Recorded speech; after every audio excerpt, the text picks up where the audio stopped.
Hello everyone! I bid you welcome to this video where I'm going to be talking about the failed, I guess you can call it a mini-series that I was going to make back in 2015. Only managed to get one of the videos made before I just kind of abandoned the project, and I currently have no plans of returning to it. So instead of just, letting things be ambiguous, I'm now going to do the best I can do in terms of a follow-up video explaining what happened to Universal Monsters versus Creepypasta Monsters. I hope that sounded dramatic enough. I don't think it did though. I'm just going to be sitting out here and we're going to be discussing the whole thing, and hopefully the battery doesn't die because I think this might be kind of a lot. Okay, so 2015, that's when we were still working on the Creepypasta anthology movie, and we were me and my friends, trying to come up with ideas to kind of like fill the channel with some sort of content related to Creepypasta while working on the big movie, just to kind of try and build an audience centered around Creepypasta. We wanted to get that Creepypasta audience to let them know, yeah, we're working on this big project, but we also have, little things, like we did skits, like Tea and Alley Cat meets Slenderman, Freddy the Leprechaun meets Laughing Jack. Then we did some short films like A Bug in My Shoe or The Couch, which these were like maybe shorter creepypasta stories that we could just make into a quick video. And the one idea I had was, well, creepypasta monsters are sort of like these very new horror icons, very hip and stuff. Ironically, using the word hip isn't very hip anymore, but those were the new hip monsters. And then, like, the Universal monsters were horror icons of long ago, and it's kind of like that in-between area of like the Freddy and Jasons, whatever you want to call those. I guess like the slashers, but I mean, like, Pinhead's also part of that, and he's not really a slasher, but there's just that middle area. But I wanted to do like the oldest horror icons versus the newer modern ones. So I came up with a script for each of the individual videos. There's going to be 5 in total. The first one being the Wolfman versus Smile Dog, because that was the only one where I needed no additional actors to help me with. I was going to play the Wolfman, and then Smile Dog was just going to be a puppet. So it's like, as long as I'm resourceful enough, I can just do this whole video on my own. So that's what I did. And that's the only reason that video got made. And again, you can watch that one on my YouTube channel, the Wolfman versus Smile Dog. But then I was going to work on the other 4 videos. The issue here is that I needed additional actors, and it's just nobody was really dedicated to the bit, I guess. Everybody that I kind of had like planned to use just kept one reason after another why they couldn't show up. And I don't know, my mind was like stressed out with a whole bunch of other things. Wow, there's a car honking, so that'll be some great ASMR for this video if you find that very relaxing. Just like I find being swarmed by mosquitoes in the backyard very relaxing. This is a very relaxing video to shoot. Anyway, so nobody would show up for the shoots. It was just hard to schedule things. There was a lot of other stuff going on in my life at the time, so I eventually just abandoned the project. I was like, whatever, I don't think anybody really cares that much anyway. The main thing is the anthology movie, the Creepypasta anthology.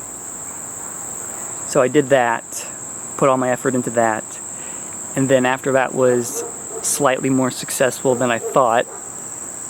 I mean, slightly more meaning that like it pretty quickly hit 100 views, which is nothing, but I was impressed at the time.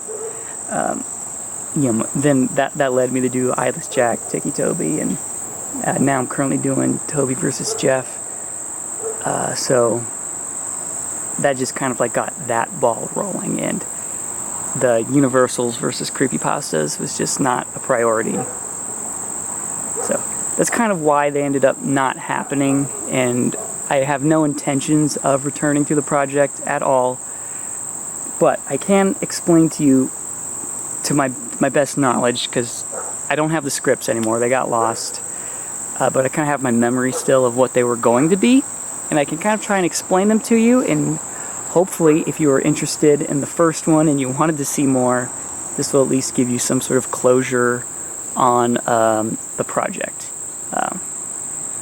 This will certainly give me some closure on the project just by letting you know this is what was going to happen. So I was going to do The Mummy versus Eyeless Jack next, because while that one also needed additional actors, it didn't have as many actors involved in the script that I wrote. I think the characters, there's the Mummy and Eyeless Jack, but then there was also going to be a security guard working at a museum, so the whole thing took place at a museum where the mummy's remains were being kept. And then there was an Egyptian high priestess, which, if you watch the Universal Mummy films, not the one with Boris Karloff, but the later, the sequels, the semi-sequels at least, because it was a different mummy, but a very similar backstory, basically. For the nerds that know what I'm talking about, this was going to be like based on the Karis mummy. So the remains of Karis the mummy are at the museum, and this Egyptian high priestess, which is something you would see in these movies a lot. There's always an Egyptian high priestess that would resurrect the mummy and give the mummy these orders coming from, I guess, like Amun-Ra and stuff. It's kind of weird. These Universal monster movies are weird, but it's all going to be based on that. The mummy is resurrected, and I forget how Eyeless Jack came into play. I think Eyeless Jack was just looking for something to eat, possibly of the kidney variety, and the security guard seemed to be good enough for that. So I think there's a lot of squirrels in these trees. I hope you enjoy squirrels running through the trees. ASMR. I hope that does it for you. But anyway, the mummy is resurrected. Eyeless Jack intrudes in the museum. And then they have a fight, and it's well, I guess just a good old epic monster fight until the mummy eventually overpowers Eyeless Jack, throwing him to the ground. The mummy puts his foot on Eyeless Jack's head and then just crushes it into a big black puddle of pulp. So Eyeless Jack is defeated in this one. The mummy reigns supreme. And then the mummy and the Egyptian high priestess go on about their business, which has nothing to do with the rest of the video. It'll just be a mystery what shenanigans they get into. Then after that, we had Frankenstein versus the Rake. This was going to be reusing the Rake puppet from the anthology film, which wasn't even done yet at the time. So yeah, getting some use out of that thing. But in this version, I was going to suggest the Rake might be a laboratory experiment from like a government laboratory or something, and he's escaped, and that is where the Rake comes from, which would kind of like tie it in with the mad science kind of thing to give it more of a connection to the Frankenstein mythos. And I think the Frankenstein monster is just wandering through the woods, as he's been doing for probably hundreds of years at this point, because he is an immortal creature.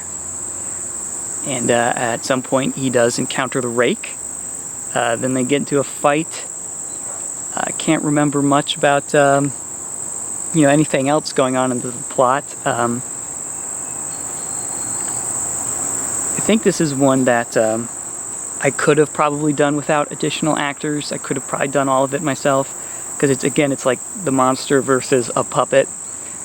But I wanted somebody a little bulkier to be the Frankenstein monster, so I was trying to wait out for that, and that didn't happen. But in the fight, Frankenstein's monster, I'll specify that. Yeah, it is Frankenstein's monster, but I'm going to just call it Frankenstein because it's easier. So sorry if that ruins your day. You'll move on though. Frankenstein grabs a hold of the Rake's arms and rips him off because Figured it would just be natural that Frankenstein would be able to tear this thing to pieces, because he's not... The Rake probably has some strength to it, but he is a lot slimmer. So Frankenstein wins this battle. So then there was the Phantom of the Opera versus Jeff the Killer. This is the one I was looking most forward to, because the Phantom is my favorite of the Universal monsters. But it was also going to be the most complicated production-wise, because I wanted like these scenes where, you know, like they're putting on a show on stage, and for whatever reason, Jeff intrudes onto like this opera house that's putting on the show. He ends up making his way to the cellar where the Phantom is. The Phantom has recently kidnapped a young lady to try and force his love onto her, as he usually does. Then Jeff walks in on this, and this leads to a sword fight between the two. And I wanted to pin these two off against each other because they are both the human characters of their groups. You know, they're not supernatural or sci-fi or anything like that. They're just crazed maniacs that have an urge to kill and cause mayhem. And they both also have physical deformities, so there's just connection there. I tried to have a connection between the characters, you know. The Wolfman and Smile Dog are both canine. I kind of like came up with this whole laboratory connection between the Rake and Frankenstein, and then the human killers. Eyeless Jack and the Mummy are just because that was kind of all I had left to work with. But whatever. So there's a sword fight between these two, and you know, Jeff is like he's a savage maniac kind of killer, so he's just going on brute force. But the Phantom of the Opera has like trained himself to actually properly sword fight and use some sort of strategy and skill, and you know, he has actually like a lot of abilities that he can use that are dangerous, you know, against anyone he's going off of against. I forgot how to use words for a second, but anyway, so the Phantom does end up winning this battle, cutting Jeff's head off. And then, so yeah, that's how that one ends. Then we move on. Ah, there were two mosquitoes on my hand at the same time. Mosquitoes suck. Ew, it's gross. I hope you enjoyed that me freaking out over mosquitoes ASMR. I wonder what other kinds of ASMR we'll have in store during the recording of this video. And time will tell, I guess. But then we move on to the final video in the series, and that was Dracula versus Slenderman.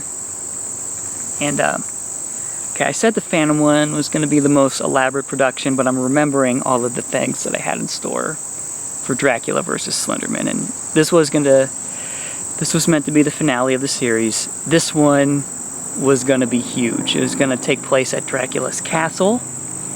And Dracula had one of his assistants with him. I don't think it was Renfield. I think I was implying that Renfield would have died during the events of the 1931 movie. So we're kind of like skipping ahead to the present. So he would have a different assistant, but it's a very similar concept. I think I was actually going to name the assistant Clove, which is from another Dracula movie from the Hammer horror series. He had an assistant named Clove in one of those, if I'm remembering this correctly. Yeah. So I was trying to use things from different movies that, you know, if you're a fan, you might be like, oh, I see what you did there. Just to kind of try and have fun with the mythos and the characters. But, you know, Dracula has his assistant, plus I think he's going to have his vampire brides. Hold on, I had something on my lip there. He's going to have his vampire brides. And then Slenderman shows up, I forget why. I don't think I had a great reason for why a lot of these characters meet up. It's just, you know, let's just get to the fight already. Just a little bit of plot and then get into the action. But Slenderman shows up, and Slenderman also has his own kind of assistant slaves. There's going to be Masky and Hoodie and Tiki Toby. I was going to have all of them together, so they would fight Dracula's minions, and then Dracula and Slenderman would get into a fight afterwards, and eventually Slenderman would reign supreme.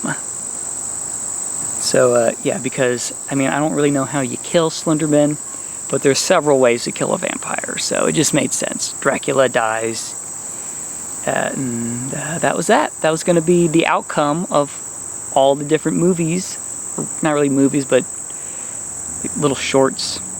That was going to be the outcome of all the shorts that ended up never getting made. So hopefully this satisfies your curiosity, because I'm never going to make these videos.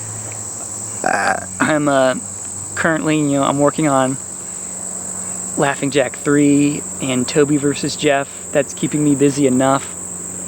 And then, I don't have any plans after those. I think those are going to keep me busy for a while. So, again, hopefully this satisfied your curiosity and, gave you some closure on the project. And you can look forward to the future projects that I actually am working on. All right? So thanks for watching this, and goodbye. I was trying to think of some sort of quote from one of the Universal movies to go out on. I couldn't think of anything though. It's probably because I'm stupid.